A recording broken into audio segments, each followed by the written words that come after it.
कल का टॉपिक सब याद है? हम लोग आपको क्या क्या टॉपिक बताए थे? हम आपको बोले थे कल इंट्रो थोड़ा मुश्किल हो गया, हम डिलीट कर देगा।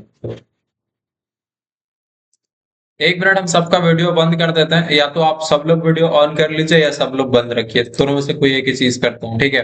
आप में से कितने लोग चाहते हैं वीडियो ऑन करके क्लास होना चाहिए? फिर उसके लिए हमको एक बार देखना भी पड़ेगा था। जो लोग चाहते हैं कि सभी स्टूडेंट्स का वीडियो ऑन होना चाहिए, रेज योर हैंड। गुड। फिर आपको थोड़ा बस एक ऑफलाइन क्लासरूम जैसा चीज दिखेगा, आप समझ पाएंगे, ठीक है? राइट। तो चलिए हम ऑप्शन रहने देते हैं, आप में से जो लोग भी चाहते हैं you can turn on your videos, ठीक है, ताकि आप लोग भी हमें देख पाए। उस दिन फर्स्ट डे हम खुद ही नहीं दिख पा रहे थे क्योंकि थोड़ा ज्यादा ही मेस्ड अप है। No problem. तो सबसे पहले कल हम लोग देख लिए क्या क्या हम आपको बताते हैं, तब तक आप लोग वीडियो ऑन कर सकते हैं अपना। अगर आप लाइट में नहीं है तो लाइट ऑन कर सकते हैं, मेकअप नहीं कर रखे हैं तो मेकअप कर सकते हैं, ठीक है? एल्गोरिदम हम लोग ऑलरेडी देख चुके हैं। फिर हम लोग देखे थे फ्लो चार्ट के बारे में, ठीक है? एल्गोरिदम देखे हैं, फ्लो चार्ट देखे हैं, और उसके बाद जो नेक्स्ट चीज हम लोग कल देख रहे थे वो था रिकॉर्डिंग ऑन है ना भाई? बढ़िया, ठीक है, मस्त। रिकॉर्डिंग है ऑन। तो सबसे पहला टॉपिक जो हम लोग कल देखे थे, एल्गोरिदम क्या होता है, फ्लो चार्ट क्या होता है, फिर उसके बाद हम लोग ये देखे थे बेसिक प्रोग्राम, ठीक है? क्लियर? ये तीन चीजें ऑलरेडी हम लोग कल समझ चुके हैं पिछले क्लास में, मतलब कल यानी सैटरडे को। Algorithm, flow chart and basic program. What is an algorithm? Step by step solution for a given problem is known as algorithm. मतलब कोई भी एक समस्या है और उसके सॉल्यूशन को आप स्टेप बाय स्टेप लिख देते हैं तो इट मींस वो एक एल्गोरिदम है, ठीक है? ये बात हम कल भी आपको बताया है। फ्लो चार्ट की बात करें तो उसी स्टेप बाय स्टेप सॉल्यूशन को अगर आप ग्राफिक्स का यूज करके या फिर शेप्स का यूज करके दिखाते हैं तो इस चीज को आप बोलते हैं फ्लो चार्ट, ठीक है? नेक्स्ट, बेसिक प्रोग्राम की बात करें, ठीक है? बेसिक प्रोग्राम की बात करें तो इसमें हम लोगों ने देखा था हेलो वर्ल्ड का प्रोग्राम कैसे लिख सकता है, ठीक है? तो ये तीन चीजें बेसिक्स हो गई, ठीक है? एंड आज जो हम लोग डिस्कस करने वाले हैं, ध्यान से याद रखिएगा, आज हम लोग डिस्कस करेंगे सबसे पहले डेटा टाइप्स के बारे में कि अलग अलग डेटा टाइप्स क्या होता है। फिर हम लोग बात करेंगे टाइप कास्टिंग के बारे में, ठीक है? एंड इनसे भी पहले हमको लगता है बेसिक चीज आपको एक समझाना चाहिए जिसको हम लोग बोलते हैं इनपुट आउटपुट, ठीक है? इनपुट एंड आउटपुट, ये ऑलमोस्ट बहुत बार चीजें हम लोग बता चुके हैं। अगर आप अब तक मिस कर गए हैं इसको तो फिर से दोबारा देख लीजिएगा। इनपुट आउटपुट, इसमें बहुत सारी चीजें हम लोग ट्राई करेंगे, ठीक है? डेटा टाइप्स के बारे में देखेंगे, टाइप कास्टिंग देखेंगे, एंड फिर भी अगर हमारे पास और भी ज्यादा समय बच जाता है तो हम लोग चलेंगे ऑपरेटर्स के बारे में। क्लियर? क्या आज का एजेंडा आप लोगों को क्लियर है? डे 1 पे हम लोगों ने डिस्कस किया था, डे 01 पे हम लोगों ने algorithm, flow chart, basic programme discuss किया। आज हम लोग इनपुट आउटपुट पहले अच्छे समझेंगे, डेटा टाइप्स को समझेंगे और टाइप कास्टिंग को समझेंगे, ठीक है? Day 02, let's start. एक ऑनलाइन एडिटर हम लोग ओपन कर देते हैं क्योंकि आप में से मोस्ट ऑफ द लोगों के पास हो सकता है कुछ लोगों के पास लैपटॉप ना हो, या कुछ लोग लैपटॉप अभी लेके ना बैठे हो, या फिर कुछ लोग हो सकता है कि फोन में कोड कर रहे हो, तो सबके लिए चले किसी का इंस्टॉल नहीं हो सकता, ये प्रॉब्लम है। बट ये वाला जो लिंक है सबके लिए काम करेगा, सभी के लिए। चाहे आप अगर आप इस क्लास में हैं तो आप इस वेबसाइट पे जा सकते हैं और कोड लिख सकते हैं, ठीक है? क्लियर? गुड। तो यहाँ पे आपको क्या करना है, अभी हम आपके लिए सब कुछ इरेज कर देंगे जो भी यहाँ पे लिखा है लाइन नंबर 9 तक, ठीक है? यहाँ पे आप फुल स्क्रीन वाला ऑप्शन है, फुल स्क्रीन कर सकते हैं। अब यहाँ से हम कुछ टाइप करेंगे, ठीक है? इसको बोलते हैं हैश, भाई कैप्स लॉक नहीं, हैश इंक्लूड। जैसे आप कुछ लेटर टाइप करेंगे, वर्ड्स टाइप करेंगे, अगर ये डिटेक्ट कर लेता है कि कुछ सही मीनिंग वाला वर्ड है तो उसको हम लोग जनरली कीवर्ड बोलते हैं, ठीक है? जिसका कुछ मीनिंग होता है, इसको पता होता है, तो वो आपको एक अलग कलर से हाईलाइट होकर दिखेगा। जैसे मान लीजिए मैं यहाँ पे ऐसे लिख देगा ना हेलो, तो ये अलग कलर दिखेगा, ठीक है? ये सब अलग कलर दिख रहा है, अलग कलर दिख रहा है ना? बट अगर आप कोई भी कीवर्ड लिखते हैं जैसे इंक्लूड, इसके अगर आप वॉइड लिख देंगे तो ये अलग कीवर्ड दिखेगा, कलर दिखेगा, ठीक है? तो यहाँ पे लिखते हैं stdio.h, ठीक है? क्लियर? अब अच्छा, जनरल का वाइड लिखता है, कोई भी टेक्स्ट नॉर्मली लिखते हैं तो, ठीक है? तो हैश इंक्लूड stdio.h, ये क्या है? हम पिछले क्लास में आपको बताया था, ये एक हेडर फाइल है जो हम लोग इंक्लूड करते हैं। ऐसा समझिए हमको अपने कोड में बहुत सारी चीजें करना है जिसके लिए हम लोगों को एक बेसिक चीज चाहिए, ठीक है? मतलब बेसिक कोडिंग, कुछ पहले का जो लिखा हुआ वो हम लोग को यूज करना है, ठीक है? नेक्स्ट यहाँ पे आप लिखेंगे void main, ठीक है? void main लिखने का फायदा क्या है कि इसमें ज्यादा कुछ नहीं लिखना पड़ेगा, मतलब इसके अंदर कुछ आप डायरेक्टली कोड कर सकते हैं। इंट में लिखने से क्या होता है, लास्ट में एक चीज लगाना होता है, रिटर्न 0, ठीक है? अगर आप इंट मेन बनाते हैं तो लास्ट में रिटर्न 0, मतलब जो भी एक कोडिंग आप ऐसे लिख रहे हैं नीचे आते हैं तो एक टाइम के बाद लास्ट में आपको रिटर्न 0 लिखना पड़ता है। क्लियर? समझ में आया इंट मेन और वॉइड मेन लिखने में क्या डिफरेंस है? वैसे इसका मतलब क्या है आगे कभी बात करेंगे, बट इन दोनों में से अगर आप वॉइड मेन लिखते हैं तो आपको यहाँ पे लास्ट में रिटर्न या रिटर्न 0 ऐसा कुछ नहीं लिखना है, बट अगर आप यहाँ पे इंट मेन लिख देते हैं तो आपको यहाँ पे रिटर्न 0 या फिर रिटर्न कोई नंबर करना पड़ेगा। क्लियर?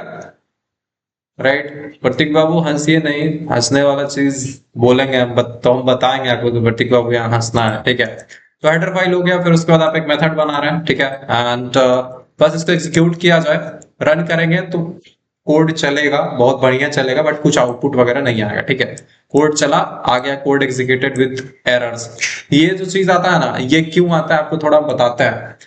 इस चीज का सी प्रोग्रामिंग के नॉलेज से या हम लोगों के पढ़ाई से कोई लेना देना नहीं है। यहाँ पे जो आ रहा है कोड एग्जिटेड विथ एरर्स, इसको आप बिल्कुल मत समझिएगा। एक्चुअली क्या है, जब भी ये कोड रन होता है ना, तो अगर लास्ट में आप रिटर्न 0 लिख देते हैं तो ये जो ऑनलाइन वाला स्पेसिफिकली वेबसाइट है ना, ये वेबसाइट कुछ इस तरह से बनाया गया है कि आप इसको रिटर्न 0 जब करेंगे तभी आपको बोलेगा कोड एग्जीक्यूशन सक्सेसफुल। बात समझ में आया? अगर आप वॉइड मेन करके प्रोग्राम बनाते हैं, कुछ नहीं रिटर्न करते हैं, तो हो सकता है ये ऑनलाइन कंपाइलर लास्ट में आपको बोले कोड एग्जीक्यूटेड विथ एरर्स वगैरह या कुछ भी, उससे आपको बिल्कुल फर्क नहीं पड़ना चाहिए। अगर आप वॉइड मेन लिखे हैं तो आप ये खाली छोड़ सकते हैं और ये वाला बात इग्नोर कर सकते हैं, बट जनरली आप इंट मेन और ये कर देते हैं तो ये दिखने लगता है। ठीक है, तो इंट मेन ही कर देते हैं ताकि यहाँ पे आप लोग सही सही देखे, वरना कोई बच्चा इससे घबरा जाए कि यहाँ पे एरर क्यों लिखा है। ठीक है, बट डजंट मैटर। अब आपको थोड़ा थोड़ा देखा देखा लग रहा होगा, हेडर फाइल ये है, फिर आप यहाँ पे लिखते हैं इंट मेन, और ये पैरेंथेसिस इसको बोलते हैं, यानी कि स्मॉल ब्रैकेट्स। ये है आपका कर्ली ब्रेसेस, जिसको हम लोग बोलते हैं बॉडी। बॉडी मतलब मेन फंक्शन के चलाए जाने पे क्या क्या चीजें होंगी वो आप बॉडी में लिखते हैं। ठीक है, तो लास्ट में हम रिटर्न 0 लिख दिया। अब प्रिंटफ वगैरह का सीन क्या है, आप अगर यहाँ पे प्रिंटफ लिखते हैं, प्रिंटफ इज अ फंक्शन। ठीक है, प्रिंटफ एक फंक्शन है, एक मेथड बोलिए, ठीक है, जिसमें आप कुछ भी डेटा पास करते हैं। तो प्रिंटफ लिखते हैं, उसके बाद ये ब्रैकेट लगाते हैं, और इस ब्रैकेट के अंदर अगर आप पास करते थे मान लीजिए 256 और आप रन करेंगे तो आपको स्क्रीन पे 256 दिखेगा। ठीक है, कोई डाउट नहीं है, इसमें ज्यादा कुछ समझना नहीं है। अगर आप दूसरा लाइन लगाते हैं और इस पे लिखते हैं 1 2 3, तो आपको क्या लगता है क्या आएगा स्क्रीन पे? Anyone just comment down in the chart box. अगर हम 256 प्रिंट कर रहे हैं, फिर नेक्स्ट मतलब मेरा नेक्स्ट स्टेटमेंट है कोड का 1 2 3, तो क्या आएगा? बेसिकली यहाँ क्या दिखेगा हमको ये बताना है। यहाँ पे क्या दिखेगा? 246, तो बच्चा लिख रहा है 256 1 2 3, करेक्ट, राइट। आप जब इसको रन करेंगे तो आपको दिखेगा पहले 256 प्रिंट हो गया और फिर उसके बाद 1 2 3 हो गया। ठीक है, आप बोलेंगे कि ये वाला वहां लिखे हैं फिर उसके बाद ये लिखे हैं, तो इससे कोई फर्क नहीं पड़ता। आप फर्स्ट लाइन पे लिखे हैं, आप इस सबको अलग अलग भी लिख दीजिएगा, फिर भी सब दिखेगा एक साथ ही। ठीक है, मान लीजिए आप क्या कर दिए कि आप बोले कि ये जो 5 इस पे रखेंगे, ठीक है, 6 को नेक्स्ट लाइन पे रखेंगे, 2 5 6 तीनों को अलग अलग लाइन पे रख दिए। ठीक है, और आप इसको रन करेंगे तो क्या होगा, फिर भी सब एक ही साथ दिख रहा है। यहाँ पे गेम होता है न्यू लाइन का। ठीक है, न्यू लाइन के लिए आपको एक चीज लगाना होता है, जिससे आप चाहते हैं जिस भी चीज के बाद का कंटेंट नया लाइन पे चला जाए, उसके लिए हम लोग यूज करते हैं इस चीज का, इसको बोलते हैं उल्टा स्लैश और एन, स्मॉल एन। ठीक है, ये चीज यूज होता है हमेशा लाइन ब्रेक करने के लिए या फिर लाइन तोड़ने के लिए। क्लियर? समझे कि नहीं समझे दोस्त? ये चीज यूज होता है लाइन ब्रेक या लाइन नीचे खिसकाने के लिए। ठीक है, तो अगर आप मान लीजिए 256 को अलग अलग ना लिख के थोड़ा आप दिमाग लगाते हैं, आपको मन है ना कि 256 के बाद का 2 के बाद का चीज नीचे चला जाए, तो आप यहाँ पे बैकस्लैश एन लगा दीजिए, मतलब इसके बाद वाला चीज सब नीचे चला जाओ, तो आप देखेंगे 2 के बाद वाला सब कुछ नीचे जा रहा है। आप चाहते हैं 5 के बाद वाला सब नीचे जाए, तो आप 5 के बाद भी लगा दीजिए, तो आप देखेंगे 5 के बाद वाला सब भी नीचे जा रहा है। 6 के बाद एक लगा दीजिएगा तो 6 के बाद वाला भी नीचे जाता जाएगा। क्लियर?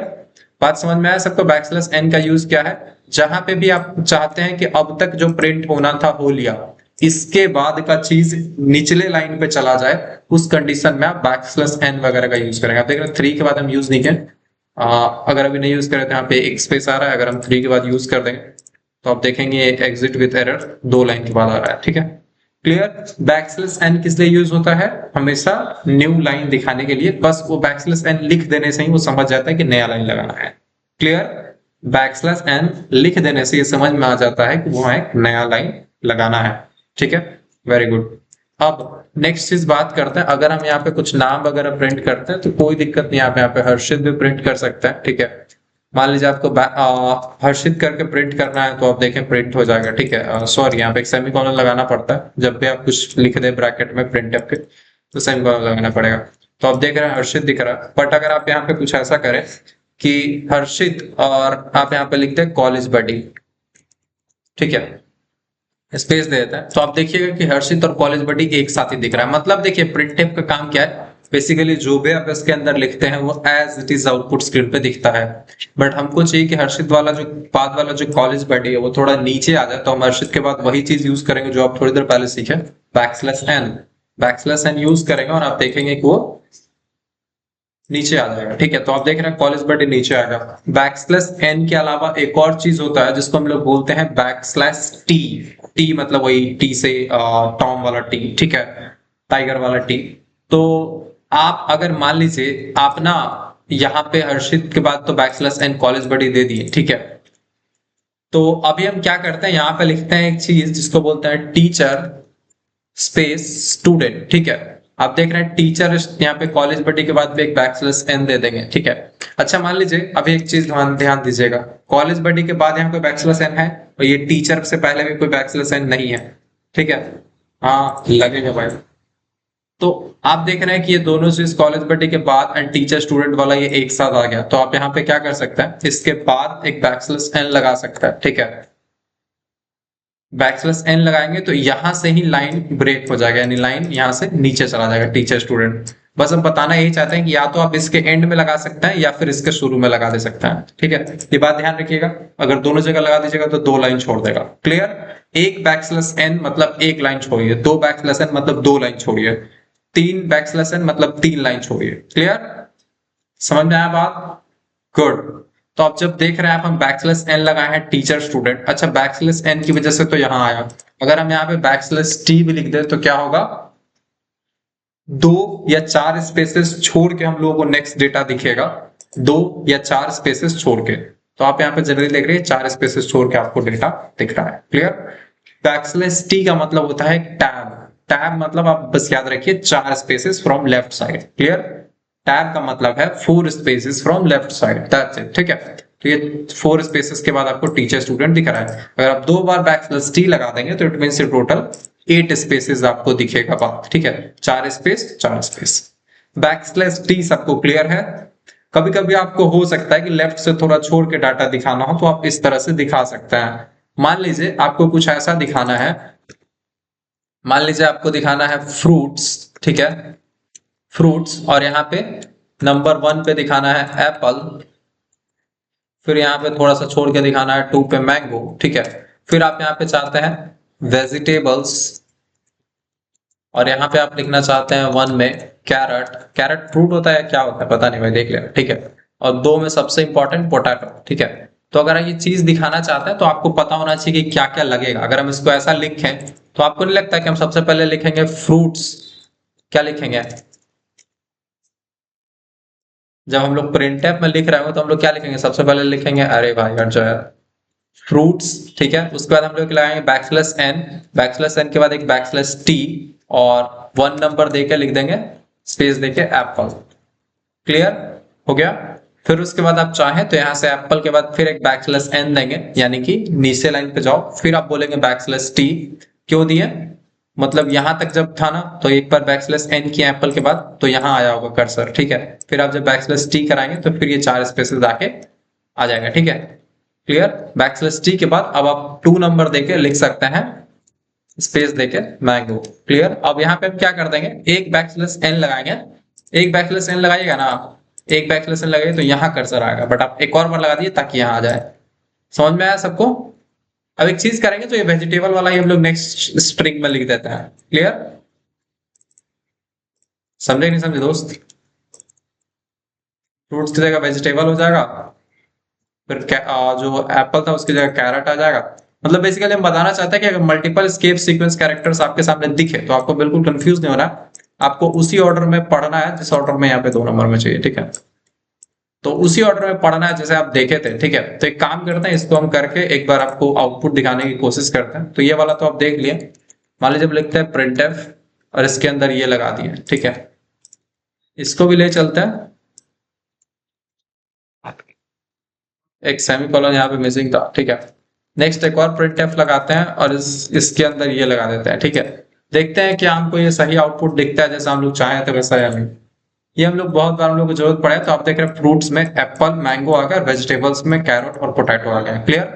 तो ये आप लोगों का होमवर्क नंबर 1 होगा, ठीक है। क्लियर? अगर आप रिकॉर्डिंग से देख रहे हैं या फिर इस लाइव को देख रहे हैं तो इसका एक स्क्रीनशॉट ले लीजिए। ये वाला होमवर्क है, इसको ट्राई कीजिएगा। अगर आपको बैचलर्स एन और बैचलर्स टी समझने में दिक्कत होता है तो, अगर नहीं होता है हमारे नंबर पे व्हाट्सएप कर लीजिएगा। क्लियर? ये बात समझ में आया सबको? बेसिक प्रिंटिंग है, जैसे होता है ना बचपन में हम लोग फ्रूट्स एंड वेजिटेबल्स का नाम लिखते हैं, तो वैसे लिखिएगा, ठीक है। क्लियर?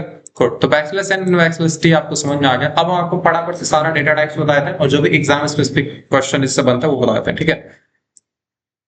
राइट।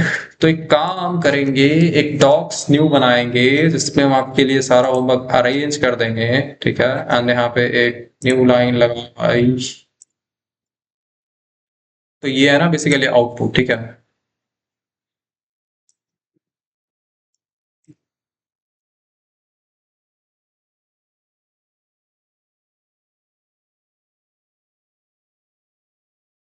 ठीक है, तो ये आपका ऊपर प्रोग्राम लिखा है और ये उसका नीचे आउटपुट लिखा है, ठीक है। तो आप लोग अगर इस पीडीएफ के फॉलो करेंगे तो आपको मिल जाएगा, ठीक है। तो आपको फटाफट से डेटा टाइप्स बताए थे, सारा डेटा टाइप जो भी है प्रिंटफ, ठीक है। प्रिंटफ में अगर आप लिखते हैं, मान लीजिए आप, अच्छा एक चीज होता है, हर डेटा टाइप को प्रिंट करने का एक अलग अलग फॉर्मेट होता है, ठीक है। अलग अलग क्या होता है, एक फॉर्मेट होता है। जैसे आपको कोई नंबर प्रिंट करना है तो उसके लिए फॉर्मेट है परसेंट, क्या है, डी। परसेंट डी किस चीज का फॉर्मेट है, परसेंट टी जो है किसी नंबर को प्रिंट करने का फॉर्मेट है। तो आप ये तो बता दिए कि एक नंबर प्रिंट होगा, और मतलब परसेंट डी लिख के बस आप यही बता रहे हैं कि यहाँ पे एक नंबर होगा, बट वो नंबर कहाँ से आएगा तो आप कॉमा देकर बता देते हैं। मान लीजिए आप बोल दिए 90, तो एक 90 स्क्रीन पे आपको प्रिंट होकर मिलेगा। क्लियर? समझ में आया सबको?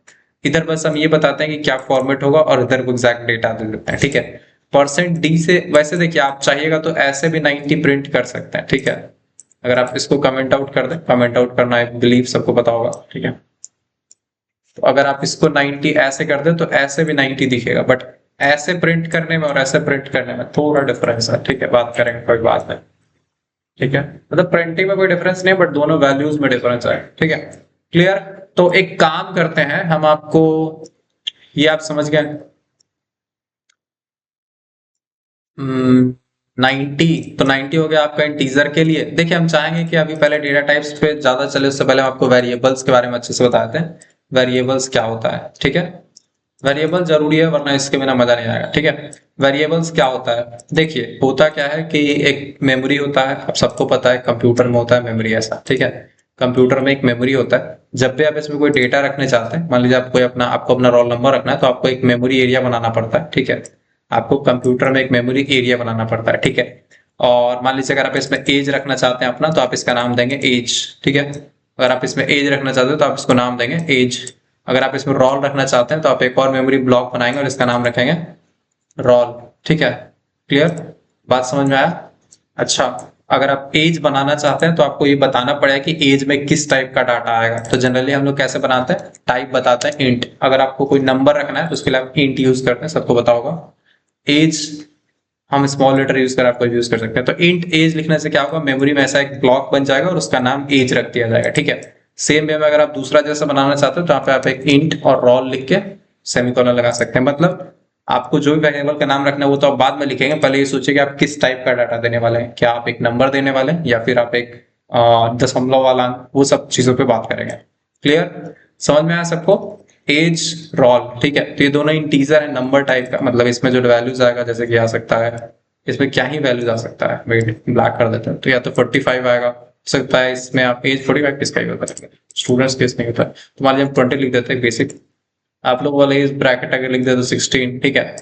नेक्स्ट रोल नंबर की बात करें तो रोल नंबर सपोज किसी का होगा 6, ठीक है।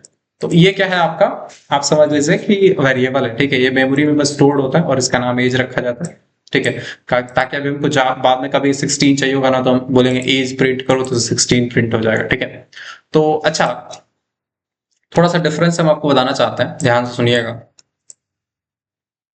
जब आप ऐसा लिखते हैं ना, जब आप ऐसा लिखते हैं कि इंट एज और इंट रोल, ठीक है, इंट एज और इंट रोल में सिंपली कि ये खाली वैल्यू और ये खाली वैल्यू, ठीक है। बट अगर आप कुछ ऐसा लिखते हैं int age is equal to 16 and आप लिखते हैं कि रोल इज इक्वल टू 6, तो इसका मतलब होता है कि उसमें डेटा रखो। आई होप आपको ये बात समझ में आया हो। समझ में आया सबको? जब आप एग्जैक्ट वैल्यू देते हैं तब आपका मेमोरी में कुछ डाटा वगैरह रखा जाता है। अगर आप सिर्फ ऐसा बनाते हैं तो मेमोरी में खाली खाली बॉक्स बना रहता है। समझ में आया नहीं समझ में आया? अगर आप ऐसे बनाएंगे तो मेमोरी में खाली दो बॉक्सेस बना दिया जाएगा एज और रोल नाम का, अगर आप इंट एज और इंट रोल लिख के छोड़ देते हैं तो, ठीक है। बट अगर आप ऐसे बनाएंगे तो उसमें डेटा 16 और 6 रखा मिलेगा। क्लियर यहां तक? किसी को कोई दिक्कत? अगर आप इंट एज अपने कोड में लिखते हैं इट जस्ट मीन्स कि मेमोरी में एक बॉक्स बनेगा, उसका नाम एज रखा जाएगा। इंट रोल लिखते हैं इट मीन्स मेमोरी में एक बॉक्स बनेगा और उसका नाम रोल रख दिया जाएगा। यहां तक में किसी को कोई दिक्कत नहीं? बहुत बढ़िया। अब थोड़ा आगे चलते हैं, ठीक है, एंड करके बताते हैं दोनों को। एक एक करके वेरिएबल सब बनाना शुरू करते हैं। मान लीजिए आप इंट एज ऐसे बना सकते हैं, बट अभी हम ट्राई करेंगे कि 16 रख दें इसमें, ठीक है। तो 16 रख दिया, ठीक है। अब इसमें बहुत अलग अलग टाइप है। एज आपको पता है इंट यूज कर सकते हैं। अगर आपको रोल रखना है तो आप क्या यूज करेंगे? इंट ही यूज करेंगे। मान लीजिए आप 6 रखना चाहते हैं, 6 रख दिए, ठीक है। तो नंबर वगैरह रखना पड़े कभी भी। नंबर मतलब क्या क्या हो सकता है? आपको किसी का एज रखना है, किसी चीज का प्राइस रखना है, किसी प्रोडक्ट का, ठीक है, एंड किसी चीज का काउंटिंग रखना है, तो वो सब चीज के लिए आप इंट यूज करेंगे। बट अगर आपको सिंगल कैरेक्टर यूज करना है, मतलब A B C D letter वगैरह जैसा कुछ, तो आप क्या, मान लीजिए आप एक लेटर रखना चाहते हैं तो आप इसमें क्या रख सकते हैं? ए एक लेटर रख सकते हैं इस तरह से। अगर आपको किसी का ग्रेड वगैरह रखना है, मान लीजिए किसी का ग्रेड क्या है सी, तो आप सी ऐसे लगा सकते हैं। समझ में आया सबको? अगर आपको एक सिंगल कैरेक्टर रखना है तो आप देखिएगा वो सिंगल कोट्स में लिखते हैं और ऐसे करके, अच्छा ये हम मिस्टेक किया, यहाँ वो सिंगल कोट्स में लिखना है सी, ठीक है। एक चीज ध्यान रखिएगा, ये वाला जो है इसको सिंगल कोट बोलते हैं, और कभी ऐसा वाला दिख जाए तो उसको बोलते हैं डबल कोट्स, तो उसको हम लोग स्ट्रिंग का यूज करते हैं, ठीक है। तो ये आप देख लिए दो एग्जांपल्स इंट का, दो एग्जांपल्स कैर का, एंड दो और एग्जांपल्स हम लोग देखेंगे। कभी दशमलव वाला आ जाए तो क्या लिखना है? फ्लोट लिखना है। मान लीजिए आपको किसी का परसेंटेज स्टोर करना है, ठीक है, तो क्या होगा परसेंटेज? किसी का हो सकता है कि 94.6 अमीरों वाला मार्क्स लिख दिए, बट कोई बात नहीं, आप लोग समझ गए होंगे, ठीक है। तो नेक्स्ट फ्लोट परसेंटेज के बाद और क्या हो सकता है? आप देखेंगे किसी का वेट अगर रखना पड़े, WIGST वेट, तो आपको पता है वेट रीजनली दशमलव में आता है। तो मान लीजिए आप किसी का वेट लिखते हैं 59.6, ठीक है, तो ये आप किसी का वेट हो गया। मतलब आप देख लिया, हम नंबर रखने का एग्जांपल दे दिए दो बार, कैरेक्टर रखने का, ये रखने का, ठीक है। अच्छा कभी कभी आपको ना थोड़ा सा दशमलव के बाद जरूरत पड़ता है। अगर आपको 3 4 5 अंक रखना है तब तक तो आप फ्लोट यूज करेंगे, बट कभी कभी कुछ लोग डबल भी यूज करते हैं। डबल इसलिए होता है कि अगर आपको मान लीजिए डबल में ना हम लोग लिख देते हैं क्या, मान लीजिए किसी का हेयर थिकनेस वगैरह लिख रहे हैं, ठीक है, मतलब उसके बाल में बाल कितना थिक है, तो आप क्या लिखेंगे? आप जनरली लिखेंगे 0.00111 ऐसा कुछ वैल्यू लिखेंगे, लिखेंगे ना।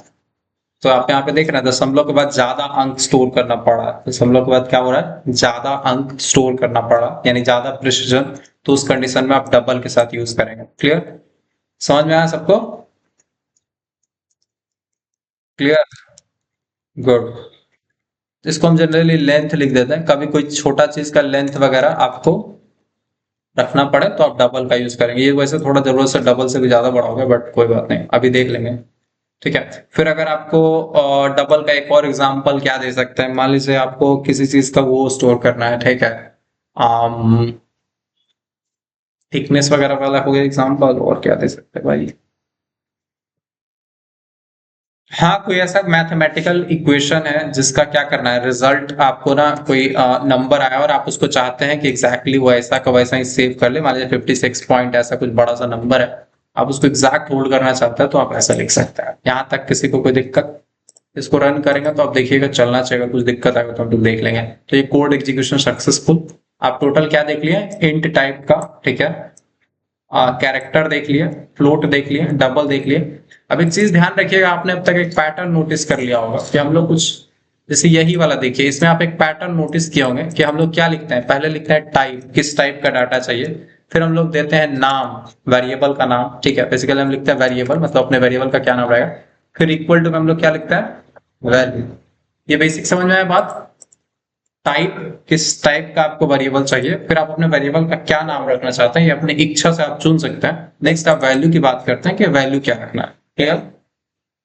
समझे नहीं समझे? बस इतना ही, ठीक है। नेक्स्ट, जैसे ही आप इतना चीज कर लेते हैं तो आपको यहाँ पे ये वाला पैटर्न सब पे दिखेगा। इंट टाइप है, एज वेरिएबल का नाम है, वैल्यू 16 है। टाइप इंट है, वेरिएबल का नाम रोल है, वैल्यू 6 है। कैर डेटा टाइप है या फिर टाइप है, ठीक है। लेटर उसका एक वो है, ये है वो है, ठीक। गुड। तो ये सब आप चीजें देख लिए। अब हम लोग एक और बार बात करेंगे, ठीक है। अच्छा, वैसे भी हम आपको एक चीज बताने वाले, जो एग्जाम में क्या लिखना है। अगर हम इसमें ओपन करें चीट सीट वाला चीज तो आपको दिख जाएगा। हम लोग यहाँ पे आपको एक ऐसे चीज बता रखे हैं जो लोग पहले से पढ़ते हैं, पिछले सेमेस्टर से, मतलब पिछले सेमेस्टर से नहीं, 2 महीने से जो हम लोग क्रैश कोर्स शुरू कर रहे हैं तब से पढ़ रहे हैं। तो हम लोग बताते हैं डेटा टाइप्स 3 टाइप का होता है। प्रिमिटिव में आपका इंट, कैर, फ्लोट, बूल। इसमें डबल वैसे नहीं मेंशन किया हुआ क्योंकि यही इंपॉर्टेंट है, ठीक है। तो अभी हम जो आपको बता रहे हैं वो प्रिमिटिव वाला बता रहे हैं, सिर्फ जो बेसिक, सबसे मोस्ट बेसिक डेटा टाइप है। डिराइव्ड क्या होता है? जो प्रिमिटिव का यूज करके ही बनता है। और यूजर डिफाइंड वो होता है जो यूजर अपनी सुविधा के लिए अपने अनुसार बनाता है, ठीक है। डेटा टाइप्स को पूछेगा कितना टाइप का, तो 3 टाइप का। एक है प्राइमरी इसको बोलिए या प्रिमिटिव कहिए, ठीक है। हाँ भाई लगेगा यार, तुमको तो लगना ही चाहिए, तुम पूरा पढ़ के बैठे हो, ठीक है। तो प्रिमिटिव में वो आता है जैसा कि int, char, float, bool, double and एक वॉइड भी आता है, ठीक है। तो वॉइड अगर कोई टाइप नहीं होता तो उसको हम लोग वॉइड बोलते हैं। और अगर फ्लोट में ज्यादा बड़ा वैल्यू स्टोर करना पड़ता है तो डबल का यूज करता है, ठीक है। तो वो दोनों इसमें नहीं मेंशन है, बस कोई बात नहीं, आप याद रखिएगा। जो बेसिक डेटा टाइप है, जिसमें बेसिक डेटा रखा जाता है, उसको हम बोलते हैं, क्या कहते हैं उसको, प्रिमिटिव। आप इधर देखिएगा, प्रिमिटिव डेटा टाइप का एग्जांपल, वॉइड का मतलब कुछ नहीं, इंट का मतलब होता है इंटीजर, क्या क्या वैल्यूज आप उसमें रख सकते हैं, तो 23, 25, -90, 0 ये सब रख सकते हैं। अगर कैर बना रहे हैं मतलब वो कैरेक्टर रखने के लिए आप करेंगे, और उसमें आप AW, ये @ वाला सिंबल, कोई डिजिट, सिंगल डिजिट रख सकते हैं, मतलब कोई भी एक कीबोर्ड का की जो आप प्रेस करते हैं वो आप एक कैरेक्टर वेरिएबल में रख सकते हैं। फ्लोट, फ्लोटिंग नंबर, मतलब ये ऐसा कुछ रख सकते हैं। डबल में भी फ्लोटिंग नंबर ही रखेंगे, मतलब दशमलव वाला, दशमलव वाले अंक को फ्लोटिंग नंबर बोलते हैं, ठीक है। बट इसमें आप देखिएगा 3 पॉइंट के बाद बहुत बड़ा डिजिट रखना है, बड़ा डिजिट, ठीक है। बूल वाला एक चीज बचा हुआ है, इसमें लॉजिक आप रख सकते हैं ट्रू या फॉल्स। बताते हैं कैसे रखना है। मान लीजिए बूल, ठीक है, और अगर हम बोल रहे हैं इज पास, क्या कोई बच्चा पास है या नहीं, अगर हम ट्रू लिखेंगे मतलब वो पास है, ठीक है। अगर आप बूल वाला कुछ भी करना चाहते हैं तो आपको एक stdio के साथ एक stdbool.h फाइल भी चाहिए, ठीक है। ये ध्यान रखिएगा, अगर आप बूल डेटा के साथ कुछ भी कर रहे हैं, ट्रू फॉल्स वगैरह लिख रहे हैं, तो आपको stdbool.h भी इंक्लूड करना है। क्लियर? उसके बिना एरर आएगा, ठीक है। तो बूल के बारे में बात करते हैं। अगर कोई पास है तो ट्रू लिखना है, ठीक है। एक चीज और बनाता है, बूल इज अवेलेबल, कोई प्रोडक्ट के बारे में लिखना है कि हाँ वो अवेलेबल है या नहीं है, तो उसके लिए हम लोग ट्रू लिखेंगे, ठीक है।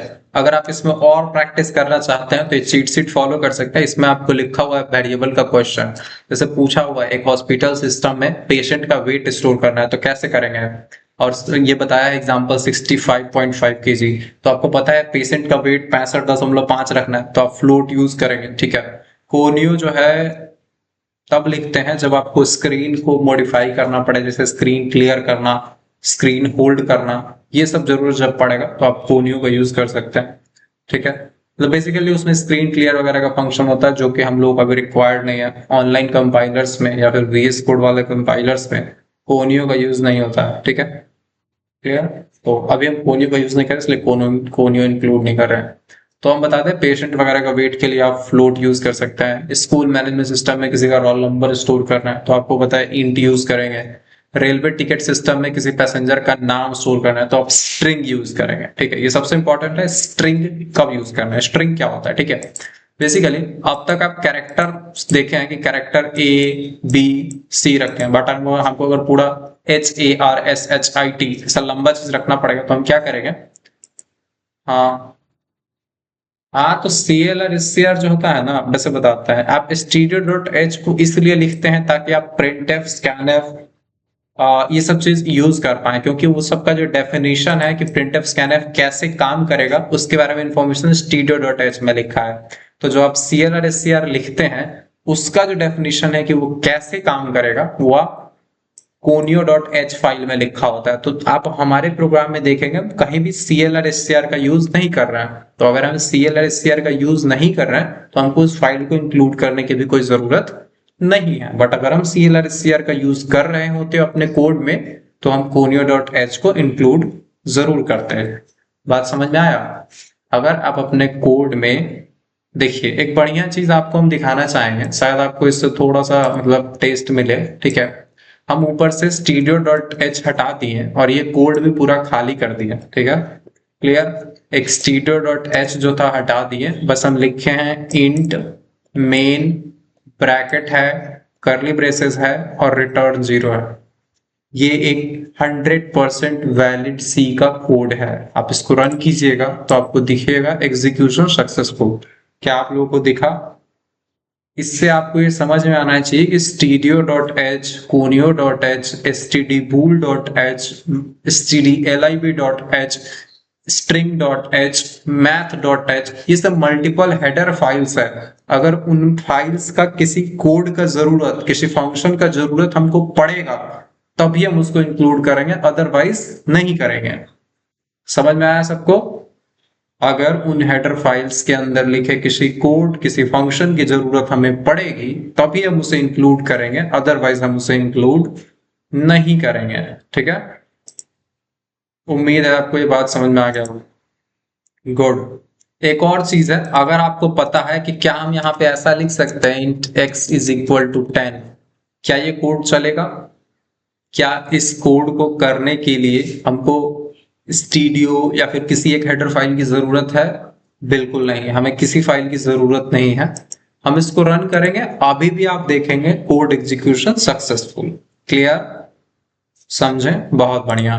बट वहीं पे अगर हम इस printf को यूज करने की कोशिश करें, बोले %t और यहाँ पे x पास करके चाहें कि प्रिंट करें, तो अब ये बोलेगा कि भैया ये क्या है printf। ये सिंपल बोलेगा, हमसे ये नहीं पूछेगा printf क्या है, ये बोल रहा है कि printf क्या है, बोल रहा है implicit declaration of function printf, मतलब उसको मिला है। ठीक है, तो कह रहा है कि note include stdio.h or provide a declaration of printf, provide a declaration of printf। ठीक है, आपको एक थोड़ा अजीब चीज बताते हैं। मान लीजिए अगर हम यहाँ पे printf में ना क्या लिख देता है, मान लीजिए लिख देता है 2। ठीक है, बस 2 लिख दिए और अभी आप इस कोड को देखिएगा, हम चलाएंगे, हमें यहाँ पे एक चीज लिख देगा void printf, मतलब एक अपना printf बना दिए। ठीक है, ये printf कुछ करेगा नहीं। ठीक है, ये बस एक काम करिए, इसको एक 2 पास कर दीजिए नंबर। ठीक है, 1 पास कर दीजिए।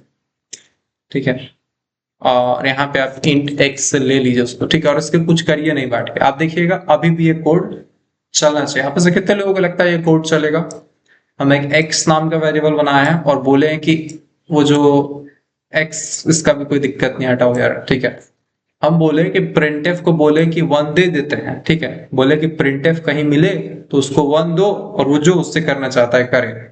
और आप क्या किए, ऊपर में एक printf नाम का फंक्शन खुद ही बना दिए, बोले इसका रिटर्न टाइप void रहेगा, जैसे आप void main int main बनाता है वैसे एक void रिटर्न टाइप, फंक्शन का नाम printf, डेटा क्या लेगा तो एक सिंगल इंटीजर लेगा, और ये क्या है, करना क्या है वो अभी उसको भी नहीं पता। ठीक है, बस आप हमको इतना बताइए, क्या ये कोड चलेगा, यस और नो? सर टर्बो पर रन करवाइए, है करवाते हैं तो नहीं होता है। Just share the screenshot with me. अगर आप टर्बो पे रन कराएंगे, टर्बो का कंपाइलर अलग है। आपको हमेशा देखिए, हम आपको एक बढ़िया बात बताते हैं, कभी भी आप न VS कोड सीखने पे ध्यान दीजिए, न टर्बो सीखने पे ध्यान दीजिए, न ये ऑनलाइन वाला ये जो प्रोग्रामिंग का वेबसाइट है इसको सीखने पे ध्यान दीजिए। हमेशा आप ये सोचिए कि आप सी लैंग्वेज का सिंटैक्स और लॉजिक को सीख रहे हैं। अलग अलग कंपाइलर थोड़ा बहुत डिफरेंट बिहेव कर सकता है। अगर आप टर्बो पे conio.h यूज करते हैं तो वो इसीलिए यूज करते हैं क्योंकि वहां CLR करना मैंडेटरी है, तभी स्क्रीन क्लियर होगा। बट यहाँ का क्या है, आउटपुट स्क्रीन में ना वो पहले से ही स्क्रीन क्लियर करके ही उतना ही पार्ट के कोड को रन करता है। CLR भी क्या होता है, स्क्रीन क्लियर करने के लिए होता है। तो टर्बो वाला में दिक्कत क्या था कि ओल्ड कंपाइलर्स में अगर पहले से कोई कोड चला होता है तो उसका आउटपुट स्क्रीन पर रख भरा हुआ रहता है, नहीं रखा हुआ रहता है। तो CLR करते हैं तो क्या होता है, पीछे वाला सारा स्क्रीन क्लियर हो जाता है और नीचे से हम लोग अपना हमारा पहला जो भी हम प्रिंटफ लिखे वो सबसे पहले दिखेगा। बात समझ में आया? अगर आप CLR सबसे लास्ट में लिख देंगे टर्बो सी में तो क्या होगा, पहले वाला जो कोड सब होगा वो सब आपको इधर उधर का चीज छिपा हुआ दिखेगा। ठीक है, इग्नोर दिस पार्ट। बस हमें इतना बताइए सभी लोग यस और नो में, क्या ये कोड चलेगा या नहीं चलेगा? राइट, यस और know on the basis of knowledge you have. हम देखना चाहते हैं आप में से कितने लोगों को लगता है कि ये कोड चलेगा नहीं चलेगा। ठीक है, VS पे सही रहता है। हाँ, VS इज गुड भाई। एक काम करिए, आप में से जिन लोगों को लगता है कि ये कोड चल जाएगा, जस्ट रेज योर हैंड। हम ये नहीं बोल रहे हैं कि यहाँ पे हमको प्रिंट होगा क्या नहीं होगा, उसकी बात खत्म। हम बोल रहे हैं एरर नहीं आना चाहिए। आप में से जितने लोगों को लगता है एरर नहीं आएगा, ये कोड चलेगा, रेज योर हैंड। और जिनको नहीं लगता है कि नहीं चलेगा वो लोग चैट में सिंपली नो लिख सकते हैं। जिन्हें ये लगता है कि ये कोड चलेगा, एरर नहीं आएगा, वो लोग हैंड रेज कर सकते हैं। जिन्हें लगता है कि ये कोड चलेगा ही नहीं वो लोग नो लिख सकते हैं चैट बॉक्स में। ठीक है,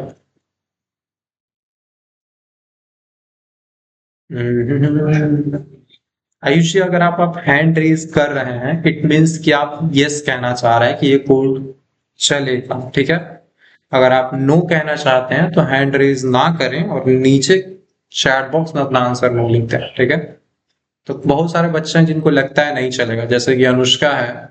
आपका नाम क्या है? आशना। हम शायद प्रोनाउंसिएट सही से नहीं कर पा रहे बट यही है शायद नाम। ठीक है, नेक्स्ट है हिमांशु राज। फिर और कौन है भाई? हमको एक सेकेंड बड़ा करने दो यार, हम दिख नहीं रहे हैं हमको सही से। हमको चश्मा का जरूरत है। सौमेंद्र सोमू, बहुत बढ़िया भाई। मनीष आपको भी लगता है नो? और एक मिनट सोच लीजिए, क्या ये कोड चलेगा और या नहीं चलेगा? ठीक है, नहीं चलेगा इन द सेंस कि एरर आएगा। ठीक है, और चलेगा इन द सेंस कि बस ये चल जाएगा। हम ये नहीं कह रहे आउटपुट आएगा। अगर आपको लगता है ये कोड चल ही नहीं सकता, एरर आएगा, तो जस्ट सिंपली नो लिखिए चार्ट में। अगर आपको लगता है कि चलेगा, जैसे प्रतीक बाबू कह रहे हैं चलेगा, तो प्रतीक बाबू हाथ उठा दीजिए ऐसे। आज ऑफलाइन मीटअप में भी हम लोग बहुत बार ऐसे बोलते थे रेज योर हैंड अगर आपको ये चीज करना है, तो सब बोलता था कि ऑनलाइन ऑनलाइन क्लास से सब फील हो रहा है। ठीक है, तो चल सकता है। Very good Saurabh, very good observation. Run करते हैं और आप देखेंगे क्या कह रहा है। Void print mismatch. एक सेकेंड, देखिए एक चीज दिक्कत क्या है कि यहाँ पे ना ये कोई एरर नहीं है, पहले बात ध्यान रखिएगा। हम बोल रहे हैं एरर नहीं है, आप इसको ध्यान से समझिएगा, शक मत कीजिए। ये एक्चुअली क्या लिखा है, एक वार्निंग है। हमेशा ध्यान रखिए वार्निंग और एरर में डिफरेंस होता है। ये एक वार्निंग है, ये बोल रहा है कि स्टीरियो डॉट एच में प्रिंटफ बना हुआ है, भाई तुम उसको दोबारा क्यों बना रहे हो? ठीक है, बोल रहा है कि यहाँ पे आप वार्निंग में क्या लिख रहा है समझिएगा, एरर नहीं है। ठीक है, आप ध्यान रखिएगा जब भी एरर आता है तो यहाँ पे लिखा आता है एरर, ये वार्निंग लिखा है। बोल रहा है conflicting types of built in function printf expected, ये मतलब व्हाटएवर ये कह रहा है कि इस टाइप का फंक्शन तो एक ऑलरेडी नोट कह रहा है, नोट कीजिए कि printf is already declared in stdio.h। तो बोल रहा है printf नाम का फंक्शन ऑलरेडी stdio.h में बना है, तो क्यों ना आप उसको यूज करें, क्यों अपना बना रहा है। But the main important part is code execution successful. ये बात समझ में आया सबको? कोड एग्जीक्यूशन सक्सेसफुल, वो बस एक कंपाइलर वार्निंग है, वार्निंग और एरर में डिफरेंस होता है। समझ में आया सबको? क्या कोई एरर आया? बिल्कुल नहीं आया। क्या है तो यहाँ एक वार्निंग आया, बोला है कि जो बना हुआ है प्रिंटफ वो यूज किसे ना, आप काहे इसके साथ जबरदस्ती कर रहे हैं। ठीक है, बट एरर नहीं है। ठीक है, मतलब ये कोड चलेगा, एग्जीक्यूटेबल फाइल भी बनेगा, बट दिक्कत वही होगा कि कंपाइलर बस एक अपना वार्निंग मैसेज देगा, इसको बस बोलते हैं वार्निंग मैसेज देना, एरर नहीं है। ठीक है, एरर और वार्निंग में डिफरेंस होता है, हम बार बार कह रहे हैं। एरर कब आएगा, जब आप मान लीजिए यहाँ पे फंक्शन बनाया हुआ है प्रिंट नाम का, ठीक है, और यहाँ से प्रिंटफ को कॉल कर रहा है, तो आप देखिएगा जो चीज आएगा उसको बोलेंगे एरर। आपको दिखेगा एरर। कहाँ है? हाँ तो बस एरर बता रहे हैं, यहाँ पे लिख दिया ना एरर, सबसे ऊपर क्या लिखा हुआ है एरर, और नीचे आप देखेंगे कोड एग्जीक्यूटेड विद एरर्स, तो वही है, ठीक है राइट। अच्छा अगर हम दोनों जगह प्रिंट प्रिंट कर दें, हम क्या किया यहाँ पे एक प्रिंट नाम का फंक्शन बना है, इसको इंट एक्स पास किया है, यहाँ पे प्रिंट फंक्शन को कॉल कर रहे हैं और 1 पास कर रहे हैं, क्या ये कोड चलेगा? और कोई वार्निंग आएगा या नहीं आएगा, बस इतना बताइए। एक प्रिंट नाम का फंक्शन है जो ऊपर बना हुआ है, और आप बोल रहे हैं कि वो एक नंबर लेगा यानी इंट एक्स लेगा, और जब आप मेन के अंदर उसको यूज कर रहे हैं तो आप बोल रहे हैं कि हाँ ये वन कर रहा है, ठीक है क्लियर।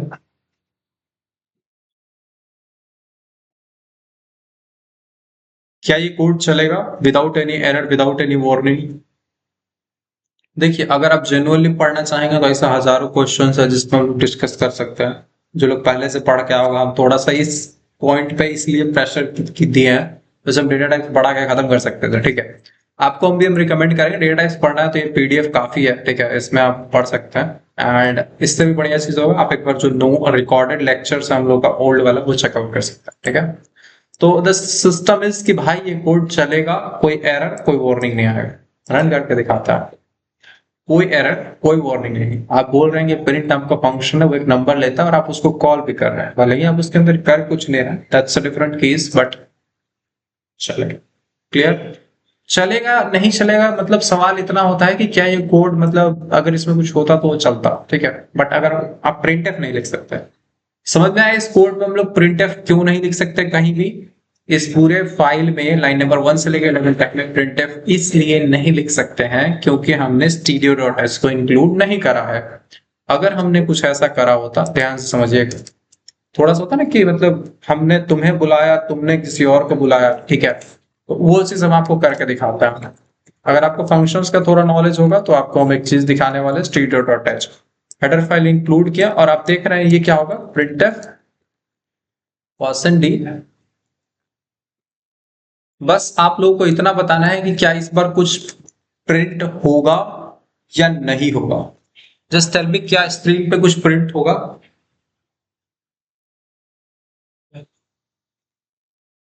आप में से जितने लोगों को लगता है कि हाँ कुछ प्रिंट होगा, just raise your hand.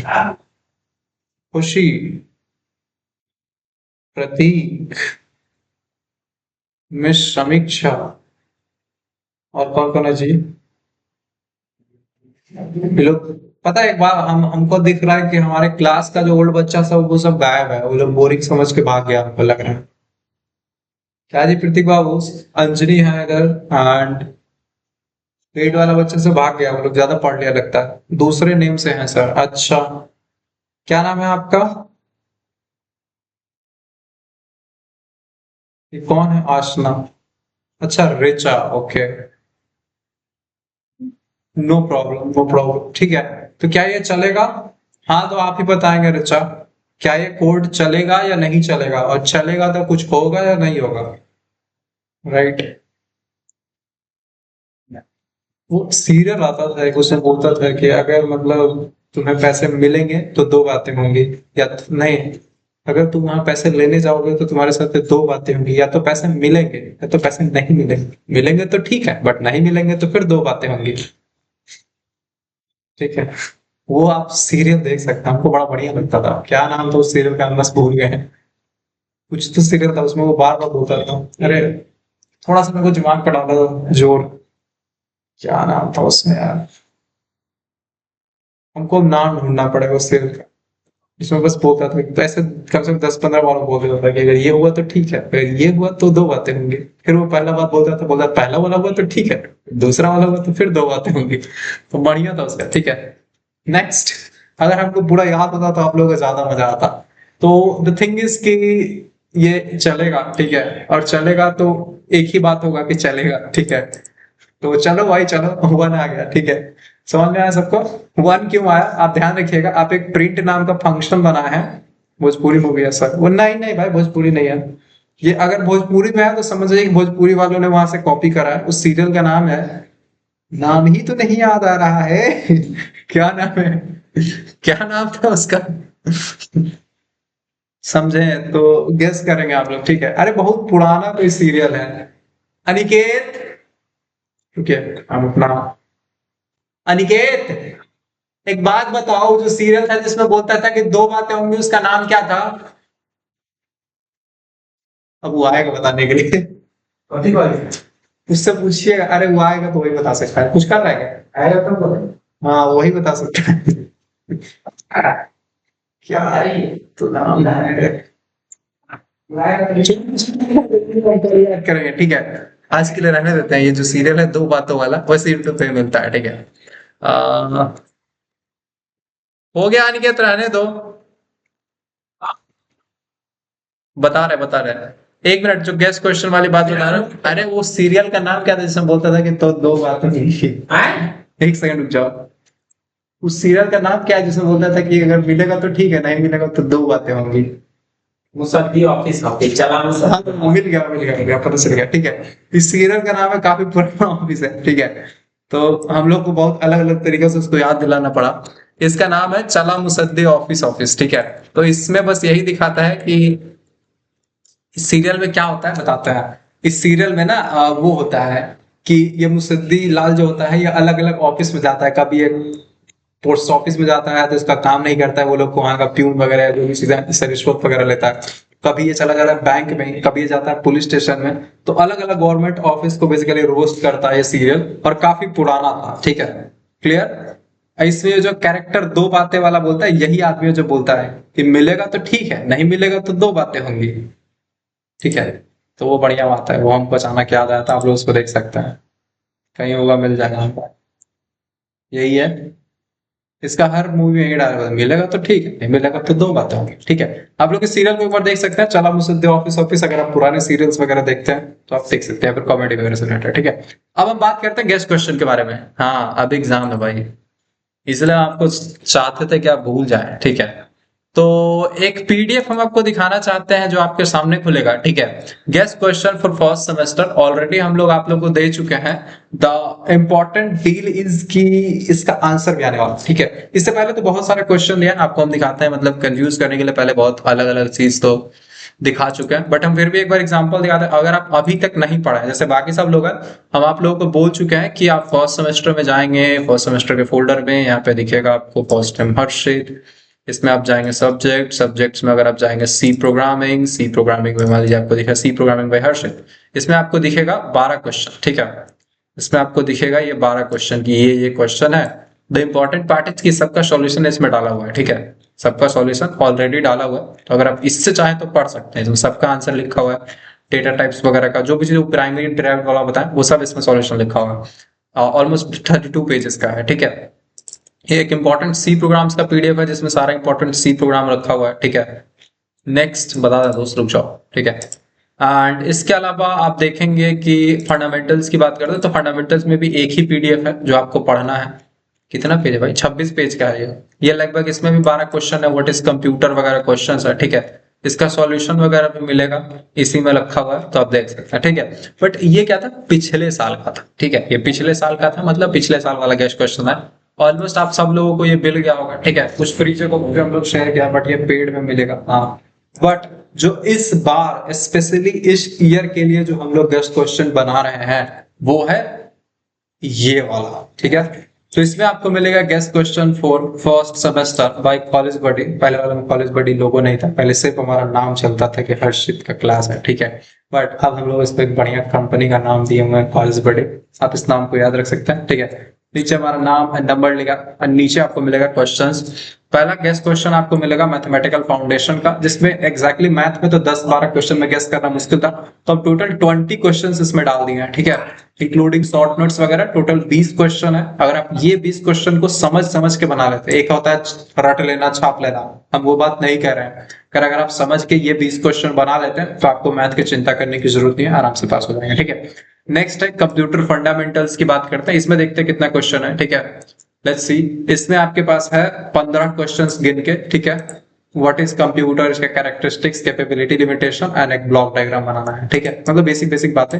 Computer बताइए, इसका कैरेक्टरिस्टिक्स क्या है, बेसिकली फीचर्स क्या है, एंड कैपेबिलिटीज मतलब क्या क्या क्षमता है, एडवांटेज और डिसएडवांटेज, ठीक है। फिर आप बोले हिस्ट्री वगैरह के बारे में, कंप्यूटर का हिस्ट्री बताइए। फिर नेक्स्ट है डिफरेंट टाइप्स ऑफ कंप्यूटर, अलग अलग टाइप के बारे में बताइए। अलग अलग मैक्रो, मिनी, मेन फ्रेम, ये सारे क्या कंप्यूटर है, ये सब के बारे में बताइए, ठीक है। फिर बेसिक ऑर्गेनाइजेशन ऑफ कंप्यूटर क्या है, सीपीयू कंपोनेंट्स के बारे में बात कीजिए, मेमोरी और उसका टाइप्स, इनपुट आउटपुट डिवाइसेस सबको बताइए, storage devices, data storage and retrieval methods, इसमें sequential search, direct memory access, ये सब मेथड्स हैं। सॉफ्टवेयर क्या होता है, ऑपरेटिंग सिस्टम क्या होता है, प्रोग्रामिंग लैंग्वेजेस क्या होता है, एल्गोरिदम एंड फ्लो चार्ट क्या होता है, प्रोग्रामिंग टेक्निक क्या है, टॉप टू डाउन मॉडुलर वगैरह, ठीक है। नेक्स्ट है आपका शॉर्ट नोट्स, कंपाइलर क्या होता है, इंटरप्रेटर क्या होता है, असेंबलर एंड फ्लो चार्ट, ये सारी चीजें क्या है, ठीक है। तो ये 15 क्वेश्चन कर जाना, तो मतलब खत्म भाई, इसके बाद कुछ करना ही नहीं। 15 क्वेश्चन का आंसर रट भी लेता है ना तो कार्यक्रम समाप्त है, ठीक है। कंप्यूटर फंडामेंटल्स के लिए आप प्रिपेयर्ड है। अगर ये सारा क्वेश्चन देख के आपको लगता है कि आंसर आता है तो बढ़िया बात है, ठीक है। आता है काफी नहीं है, आपको 3 घंटे में लिखने में दिमाग खराब हो जाता है। आप मेरी बात मानिए, हमको अपने एग्जाम में बहुत कुछ आता था, बट हम लिख कितना पाते थे पता है, हार्डली 4 क्वेश्चन, बिकॉज हमको कॉपी पेन पेपर पे लिखने का आदत ही नहीं है। हम पढ़ाई 12th क्लास से पहले करते ही नहीं थे, वो तो बीसी में आने के बाद हम थोड़ा बहुत पढ़े हैं, बट पता होने के बाद भी हम नहीं लिख पाते थे क्योंकि हम कॉपी पे लिखने का प्रैक्टिस नहीं करते थे। आप बिलीव नहीं कीजिएगा, आपको सारा क्वेश्चन पता होगा फिर भी आप चौथा क्वेश्चन लिखिएगा और 5वें क्वेश्चन को एक पेज में, दो एक 1.5 पेज में लिख के और जल्दी जल्दी काट कूट के उसको फेंक देंगे, और वही वाला का मार्क्स नहीं मिलता है, गड़बड़ा जाता है, ठीक है। तो बात समझ आया, प्रैक्टिस इज द की। आप डेली कम से कम ट्राई कीजिए कि 3 घंटा बैठ के तो 5 क्वेश्चन नहीं लिख पाएगा, बस 1 घंटा में एक क्वेश्चन लिख, एक सॉरी 1 घंटा में 2 क्वेश्चन लिखने का ट्राई कीजिए। 1 घंटा में 2 क्वेश्चन लिखने का स्पीड बना के रखिए, ठीक है। क्योंकि आपको आधा घंटा इधर उधर में आपका चला जाएगा, 2.5 घंटे में आपको 5 क्वेश्चन लिखना है, ठीक है। 3 घंटे का एग्जाम है, 2.5 घंटे में 5 क्वेश्चन लिखना है। तो इस तरह से प्रैक्टिस बनाएगी, 30 मिनट्स में एक क्वेश्चन, 1 घंटे में 2 क्वेश्चन, ऐसे डेली प्रैक्टिस कीजिए। 1 घंटा राइटिंग पे टाइम दीजिए। आपको कुछ नहीं आता रहेगा ना, फिर भी आपका मार्क्स बहुत अच्छा हैंड राइटिंग की वजह से आ जाएगा, मतलब राइटिंग स्पीड की वजह से आएगा। भर भी दीजिएगा, कहते हैं ना कॉपी भर देने से थोड़ा बहुत मार्क्स मिलता है, तो यूनिवर्सिटी में थोड़ा बहुत ऐसा चलता है। आप थ्योरी पेपर में थोड़ा बहुत एक्स्ट्रा लिख देते हो तो मार्क्स मिल जाता है, ठीक है। हाँ, एक क्वेश्चन कितने पेज, और मतलब बेसिक आंसर है 4 पेज, ठीक है। 4 पेज, एक डायग्राम बनाइए, उससे एक पेज आराम से यूटिलाइज हो जाएगा, ठीक है। अगर पिछले साल का है तो आपकी साल के लिए उसे यूज करना ही होगा ना, उसमें कुछ क्वेश्चन पूछ चुका है बाकी ऐसा कुछ नहीं भाई, वो भी काम करेगा, एग्जैक्टली वही है। आप क्वेश्चन मिलाइएगा, क्वेश्चन जो लिखा हो वही मिलेगा, ठीक है। फिर बात करता है बिजनेस कम्युनिकेशन के। इसमें क्वेश्चन है कि कम्युनिकेशन क्या होता है, इसके कैरेक्टरिस्टिक्स बताइए, प्रोसेस ऑफ कम्युनिकेशन बताइए, ओरल कम्युनिकेशन क्या होता है, बैरियर्स ऑफ कम्युनिकेशन क्या है, मतलब कम्युनिकेशन को रोकने क्या क्या चीजें। टोटल 16 क्वेश्चन है, टोटल लास्ट में कुछ नोट्स हैं तो आप देख सकते हैं, ठीक है। बिजनेस कम्युनिकेशन के बाद आता है सी प्रोग्रामिंग, आखिरी सब्जेक्ट। इसमें भी आपको टोटल क्वेश्चन मिलेगा शायद 15, ठीक है। तो 15 क्वेश्चन है, ठीक है। You just need to complete these 6 pages, जो आपको पेजेस दिख रहा है इसको आप कंप्लीट कीजिए एंड आप मजे में, ठीक है। मैथ का 20 क्वेश्चन, फंडामेंटल का 15 क्वेश्चन, बिजनेस के साथ में गलती से 16 क्वेश्चन हो गया है, बट कोई बात नहीं। एंड फिर प्रोग्रामिंग का 15, मतलब 15-16 क्वेश्चन करना है, ठीक है। अगर आप इसको 100% प्रिपेयर करना चाहते हैं, मतलब चाहते हैं कि कोई शक की गुंजाइश ही न रहे और मार्क्स आए एकदम बढ़िया टॉप, तो हम आपको रिकमेंड करेंगे कि आप हम लोगों का जो पेड वाला बैच चल रहा है उसको ज्वाइन कर सकते हैं, ठीक है। वैसे फ्री क्लास नहीं, कब तक ही क्या कर रहे हैं, ठीक है। तो बेस्ट ऑप्शन इज कि आप पेड वाला बैच ज्वाइन कर सकते हैं। इसका जो प्राइस है सबको पता होगा, इनिशियली जब सेमेस्टर शुरू होता है तो कोर्स का फी होता है 6 महीने का 3,000 रुपए, ठीक है। बट जब क्रैश कोर्स शुरू हुआ था तो उसका फी था 1,500 रुपीज। बट उसके बाद हमको पता है कि फर्स्ट सेमेस्टर में आप लोग हैं, तो हम लोग इसको डिस्काउंट करके कितना कर दिए हैं, 1,500 की जगह आप सिर्फ अभी 599 में इस कोर्स को ज्वाइन कर सकते हैं, यानी 600 रुपए में ऑल सब्जेक्ट्स प्रिपेयर हो जाएगा। अगर आप कुछ नहीं भी पढ़े हैं वहां से भी हम लोग सारी चीजें प्रिपेयर कर लेंगे, ठीक है। बात समझ में आया? हाँ, तो ये फ्लो था। मिस्टर प्रतीक जो हंस रहे हैं वाओ इसलिए कर रहे हैं क्योंकि वो बहुत स्टार्टिंग से जब 3,000 देने का बारी था तब से पढ़ रहे हैं, ठीक है। कुछ लोग होंगे जो 1,500 दे के पढ़ रहे होंगे, ठीक है। और आप में से कुछ लोग ऐसे भी होंगे जो 599 पे करके कुछ ही दिन पहले ज्वाइन किए होंगे, बट आपके पास अभी से भी मौका है, इस जस्ट 600 रुपीज दे के आप इस कोर्स को ज्वाइन कर सकते हैं। क्लियर? किसी का कुछ सवाल है? अब किसी का कुछ सवाल?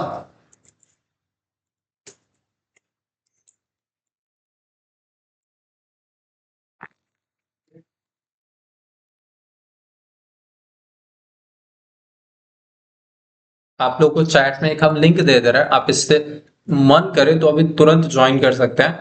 बट एक चीज है कि वेट वो लिंक रहा है, एक बार फिर से हम लोग ऑफर देता है, ठीक है। तो 706150 वैसे हम नंबर चेक करते हैं बस, ठीक है। आप लोगों में एक ऑफर देते हैं, अगर आप अभी इस कोर्स को ज्वाइन करेंगे तो आपको इसके लिए 599 नहीं 519 देना पड़ेगा, मतलब बस थोड़ा सा और डिस्काउंट होना चाहिए, ठीक है। मैथ्स का कुछ नहीं हो रहा है सर, होगा होगा एग्जैक्टली हम लोग कल आफ्टरनून में मैथ्स का होगा, ठीक है।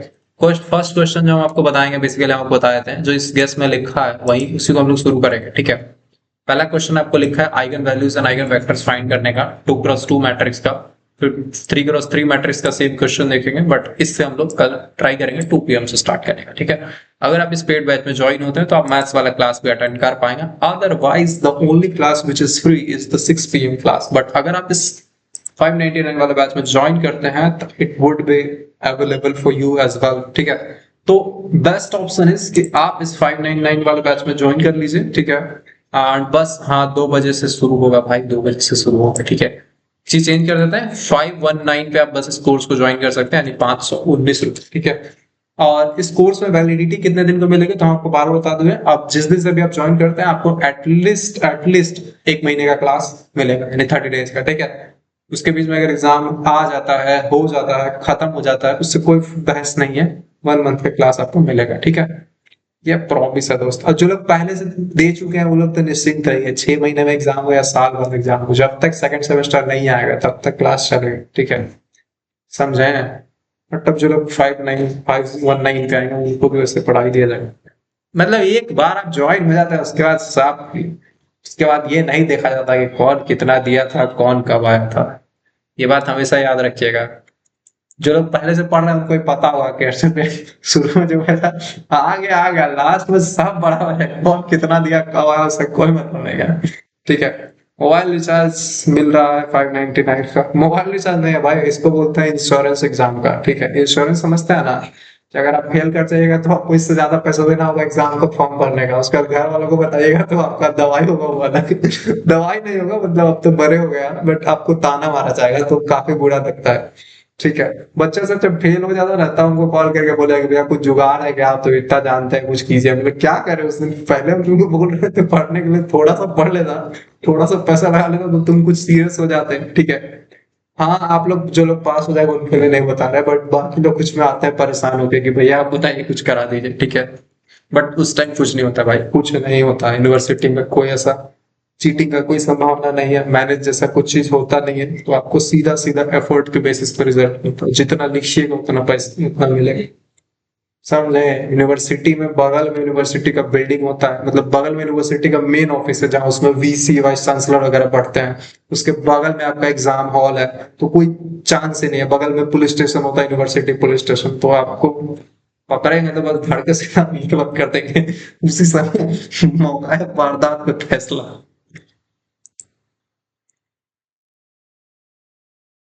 हाँ भाई LNT का बहुत स्टूडेंट है, आप में से जो लोग भी ज्वाइन करना चाहते हैं you can text me on this number on this link, और हम आपको ज्वाइन कर लेंगे ज्वाइन। अरे भाई ये क्या है। हम्म, ये लिंक नहीं चल रहा है क्या। ओ सॉरी। Okay okay.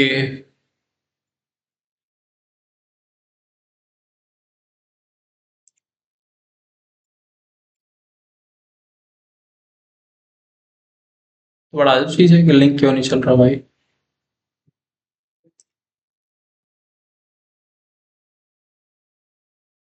अच्छा अभी समझ में आया क्यों नहीं चल रहा है लिंक।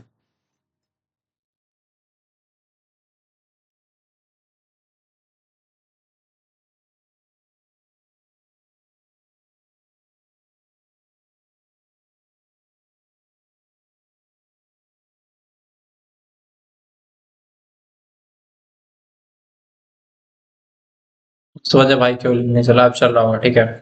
8 बजे वाला क्लास होगा, हाँ रुचि लेंगे क्लास, ठीक है। अभी लिंक चल रहा होगा, अगर आप में से किसी को ज्वाइन करना है तो आप सिंपल सिंपल इस लिंक पे क्लिक करके हमें मैसेज कर सकता है, एंड बस आप 8 बजे वाला क्लास आज ज्वाइन कर पाएंगे, ठीक है। That's it, enough information for the day. आज से चलेगा भाई, वो सैटरडे को रुचि का शायद तबीयत सही नहीं रहा, इसकी वजह से क्लास बंद कर दिया था।